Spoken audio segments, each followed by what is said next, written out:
Jonas Hail had only planned a quick stop at the Carter Ranch, hoping to inspect a Morgan horse rumored to be selling cheap, but the moment he stepped into the dim stable, the air shifted. A strained, ragged sound cut through the stillness. Half choke, half sob, the sound of someone clinging to the last threads of life. Jonas's instincts hardened in an instant. His hand slid to the butt of his revolver as he stepped deeper, boots stirring dust that drifted like tired ghosts. The smell of old hay and mildew thickened with each step until he reached the final stall. Its door slightly ajar. He pushed it open slowly and his breath caught in his chest. Hanging upside down from a beam, bound by ropes that dug mercilessly into her limbs, was Miriam Carter. Bruises in harsh shades of purple and blue marked every inch of her from shoulders to hips.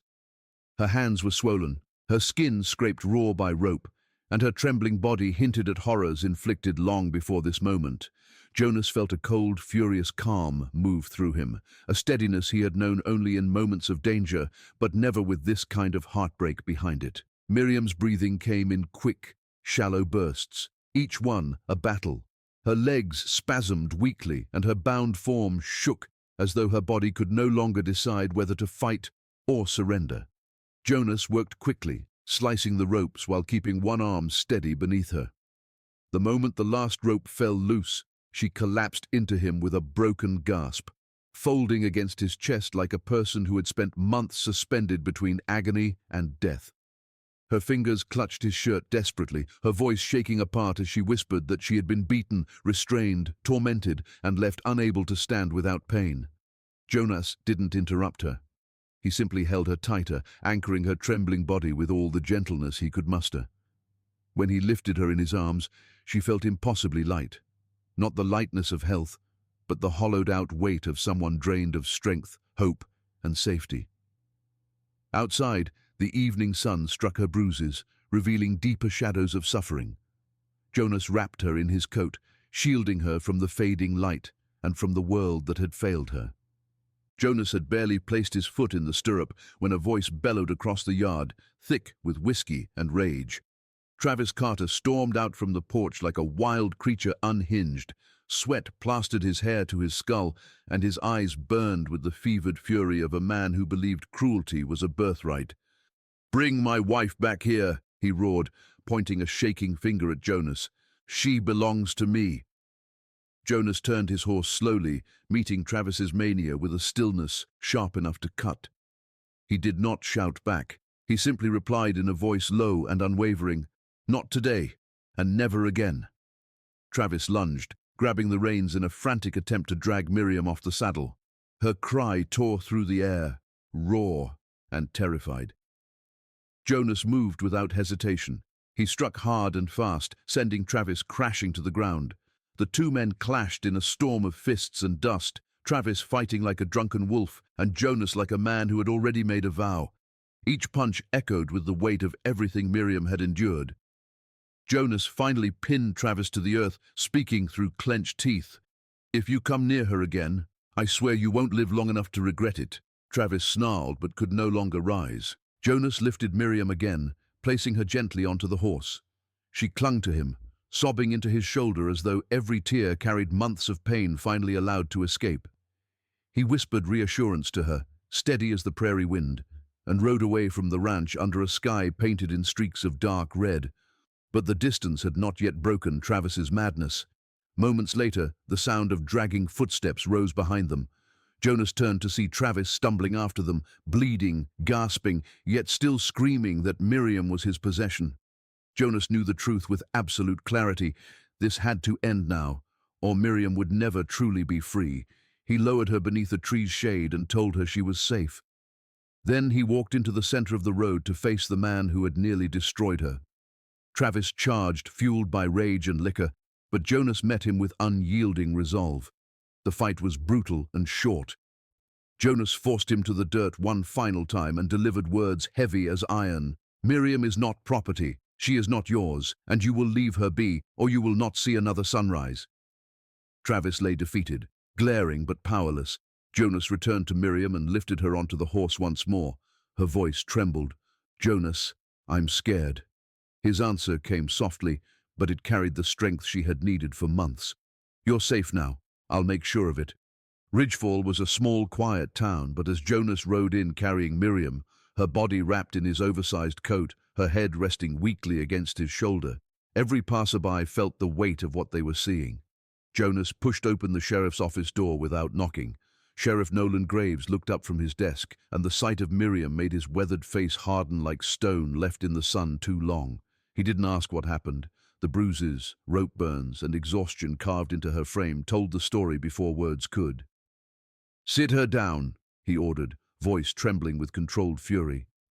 Within minutes, Dr. Whitmore arrived, his expression sinking into pained disbelief as he examined Miriam.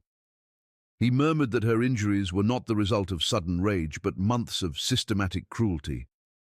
When he lifted her bruised hands and saw how deeply the ropes had cut, he added quietly, "This was not punishment. This was torment." The words made Miriam flinch, but Jonas placed a steadying hand on her back, grounding her as though shielding her from the memories. As Miriam rested in the adjoining room, Judge Avery arrived, drawn by the sheriff's urgent message. The judge, a man known for fairness and an unwavering sense of justice, studied the medical report with grim determination. "Jonas," he said, "this will be one of the most serious domestic violence cases this town has seen." Jonas met his eyes without wavering. "All I care about is ensuring she's safe." Judge Avery sighed, glancing through the window to where Miriam had finally drifted into an exhausted sleep. "Then she will have every protection the law can give her." Sheriff Nolan stamped a temporary protection order with a force that echoed like a hammer striking steel. "Travis Carter," he declared, "is officially under criminal investigation for unlawful confinement, aggravated assault, and repeated abuse." Jonas remained silent, but his jaw tightened, his hand curling into a fist as if gripping the promise he had made in the stable. Miriam, even asleep, seemed to hear the shift in the world around her, the first hint that the nightmare might finally be ending. Later that evening, Miriam was taken to Jonas's ranch to rest under medical advice. Those first nights were the hardest. When the wind slipped through the cracks of the old wooden house, she jolted awake, her breath ragged, her eyes wide with terror she couldn't hide. Jonas never scolded her for waking him. He sat outside her door with a lamp burning low, the soft glow stretching across the floorboards like a quiet promise that she was not alone. Sometimes he would sit on the porch long after midnight, listening for her footsteps, ready to reassure her the moment she appeared. One night, Miriam joined him outside, wrapped in a blanket as the Kansas wind brushed over her face. They sat together in silence, the stars above them swaying gently in the cold sky. Finally, in a voice barely louder than the breeze, Miriam asked if he wanted to know what life with Travis had really been like. Jonas didn't push her. "Only if you wish to tell it," he said. And slowly, painfully, she began to speak, not for pity, not for sympathy, but because for the first time, someone truly listened. Her words trembled as she described how Travis's kindness had rotted into possession, how he controlled where she stood, what she said, even how she breathed. She told Jonas about the time she was tied up for hours, suspended in the barn where no one would hear her. Jonas's hands shook slightly, but his voice remained calm so she would not fear triggering another storm. She spoke of the constant humiliation, the way she had been treated not as a partner but as something to be broken down. She admitted there were days she thought death would come as a mercy. A tear slipped from her chin onto her blanket. "The day you found me," she whispered. "I thought it was my last moment. Then I heard a voice that wasn't angry." Jonas looked at her, the lantern casting a soft halo over her face. "No one deserves to live in fear," he said. "No one deserves to be hurt for someone else's power." She stared at him, searching his face for any hint of judgment, but found only steady warmth. And for the first night since he'd carried her away from the ranch, Miriam allowed herself to breathe without trembling. Autumn brushed gently across Jonas Hail's ranch, cooling the air and softening the harsh brightness of summer.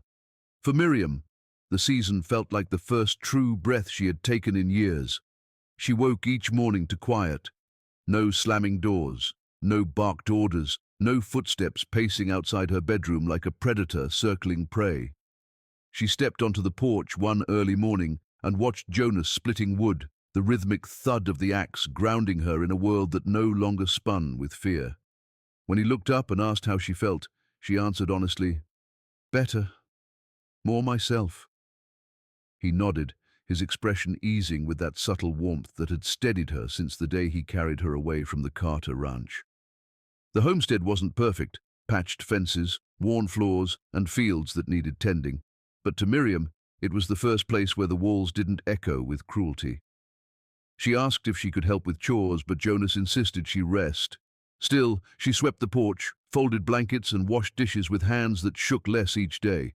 Jonas didn't stop her. He simply watched her reclaim pieces of her life, one small action at a time. Days blended into a gentle routine. Miriam moved through the house quietly, humming faint tunes as she worked, unaware that Jonas often paused to listen, the soft sound stirring something inside him he hadn't felt in years. Sometimes, in the late afternoon, they sat on the porch as the sun melted behind the hills, the sky glowing gold across the prairie. One evening, Miriam confessed something in a trembling voice, that there had been a time she no longer wanted to live. Jonas didn't rush to comfort her. Instead, he looked at her with a steadiness that held her together. "You'll do more than survive," he said softly. "You'll build a life worth living." Miriam had no reply at first. Then she smiled, a small, fragile smile, but genuine. That night she slept longer and deeper than before, the kind of sleep that comes only when a heart begins to believe safety isn't temporary. And as the autumn wind brushed against the windows, the shadows inside her chest loosened their grip one thread at a time. But peace, no matter how gentle, carries shadows from the past. Miriam still startled at sudden noises. She often froze when hooves sounded in the distance, her eyes widening with the instinctual fear that Travis might return. Jonas noticed every flinch, every breath that hitched. One afternoon, while Miriam hung blankets to dry on a rope line, fast-approaching hooves thundered from the direction of town. Jonas stepped out swiftly, his eyes narrowing as Miriam's hands trembled. They both feared the same thing. But when the rider emerged from the shimmering haze of sunset, it was Sheriff Nolan Graves. Dust clung to his boots and hat as he dismounted, his face solemn, yet carrying a quiet certainty. He walked toward them, without speaking at first, the weight of news evident in his posture. Miriam braced herself, fingers tightening around the fabric she held. Finally, the sheriff stopped before them and said 3 words that made the world fall silent around her. "It is done." Miriam stared at him, unable to breathe until he continued. "Travis Carter was arrested this morning."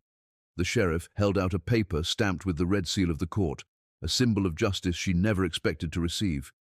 "He's been charged with multiple counts of aggravated domestic abuse, unlawful detainment, and intentional harm.